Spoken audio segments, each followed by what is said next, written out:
안녕하세요. 새해 첫날입니다. 오늘부터 누가복음입니다. 오늘 본문은 누가복음 1장 1절에서 10절입니다. 1절, 많은 사람들이 우리 사이에 이루어진 사건들에 대해 기록하려고 했는데 1절부터 4절까지 본서를 쓰게 된 동기와 목적을 밝히는 서문은 다른 복음서에는 없는 부분입니다. 저자인 헬라인 누가가 당시 전통적인 헬라 문학의 서문 양식에 익숙한 사람이었다는 사실을 보여줍니다.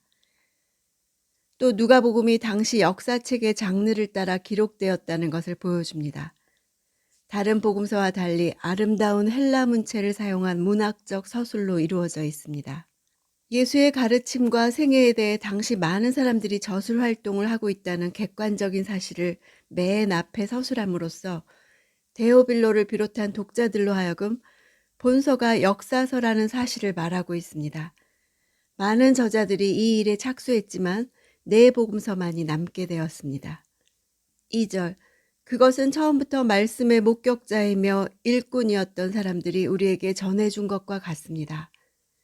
목격자로 번역된 헬라어는 영어의 부검이란 단어와 관련이 있습니다. 고대 문화에서 목격자의 증언은 그 무엇보다도 비중이 컸습니다. 누가는 예수님을 눈으로 목격하고 함께 사역한 사람들을 인터뷰한 것이 분명합니다. 3절, 존경하는 데오빌로님, 제 자신도 그 모든 사건을 처음부터 면밀히 조사해 당신을 위해 순서대로 써보내는 것이 좋겠다는 생각이 들었습니다.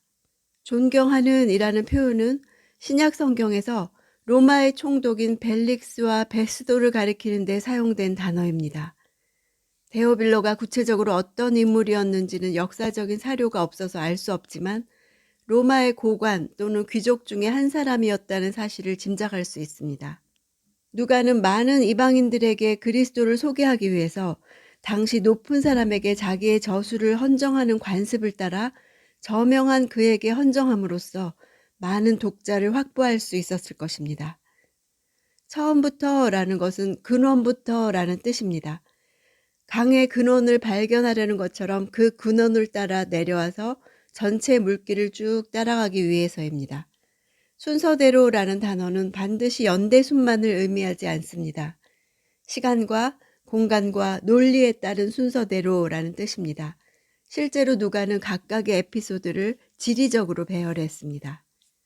4절, 이는 당신이 전에 배우신 것이 틀림없는 사실임을 아시도록 하기 위해서입니다. 전에 배운 것이라 한 것은 아마도 데오빌로가 믿음에 대해서 초보적 지식을 가진 갓 그리스도인이 된 사람이거나 아니면 실제로 무엇에 대한 것인지 알고자 하는 비그리스도인이었을 것입니다. 그 시기 막 태동하기 시작한 영지주의에 의해서 기독교 교리가 왜곡될 위험에 처해 있었기에 누가는 훌륭한 역사서를 준비한 것입니다. 5절, 유다 헤롯 왕 때 사가랴라는 제사장이 있었는데 그는 아비야 계열에 소속된 사람이었습니다. 그 아내 또한 아론의 자손이었는데 그녀의 이름은 엘리사벳이었습니다. 근원부터 이야기를 시작하는 누가는 예수 탄생 이전에 있었던 일로 시작하고 있습니다. 5절부터 누가의 문체는 전형적인 히브리적인 표현들로 바뀌어서 2장 끝절까지 지속됩니다. 그 이유는 누가가 이 부분을 기록할 때 이 일을 가장 잘 알고 있었던 마리아에 의해서 증언된 히브리어나 아람어로 쓰여진 기록을 참조했거나 세례 요한에 대한 기록물을 참조했기 때문으로 추정됩니다. 옛날 이야기 같은 어조여서 이방인들이 읽을 때 서구 사회와는 다른 이질적인 것을 느꼈을 것입니다. 제사장의 반열은 24개였고 아비야 계열은 그 가운데 8번째였습니다. 제사장 아버지와 제사장의 딸인 어머니에게서 난 세례 요한은 자연스럽게 제사장으로서의 안정된 삶을 살 수 있었다는 것을 알 수 있습니다. 원독자들은 유대 헤롯 왕 때라는 구절 속에 담긴 무게를 이해했습니다. 이스라엘의 암울한 시기에 예수의 이야기가 근원부터 시작되고 있는 것입니다. 6절, 둘 다 하나님 보시기에 의로운 사람들이어서 주의 모든 계명과 규율을 흠잡을 데 없이 잘 지켰습니다. 의로운 사람들, 잘 지켰다, 이런 단어들은 전형적인 구약적인 표현입니다. 흠잡을 데 없다는 단어는 구약적 경건의 이상을 나타냅니다. 누가는 여러 히브리적 표현을 통해서 요한이 구약 성경의 경건이 이상적으로 실현된 가정에서 태어났음을 말하고 있습니다. 7절. 그런데 이들에게는 자식이 없었습니다. 엘리사벳이 아기를 가질 수 없는 몸이었고 둘 다 이미 나이가 많았기 때문입니다. 아기를 가질 수 없다는 단어는 물질의 표면이 딱딱하게 굳어버리고 뻣뻣해진 것을 뜻합니다. 이 헬라어 단어에서 불임이라는 영어 단어가 나왔습니다. 당시 유대교 신학은 자식이 없는 것은 하나님의 노여움을 샀기 때문이라고 가르쳤습니다. 또 두 사람은 나이가 많았습니다. 희망이라고는 찾아볼 수 없는 절망적인 현실을 보여주고 있습니다. 8절, 9절. 어느 날 사가랴는 자기 계열의 차례가 돌아와 하나님 앞에서 제사장으로 섬기게 됐습니다. 제사장직의 관례에 따라 제비를 뽑았는데 사가랴는 주의 성전 안으로 들어가 분향하는 일을 맡게 됐습니다. 각 계열은 1년에 2차례씩 일주일 동안 성전 봉사 직무를 행했습니다. 직무 분담은 제비뽑기로 이루어졌습니다. 특히 성전 안으로 들어가 분향하는 일은 대단히 영광스러운 특권이었습니다.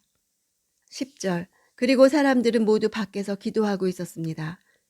성전에서는 하루에 3번 기도하는 시간이 있었고 분향은 아침과 저녁으로 2번 있었습니다.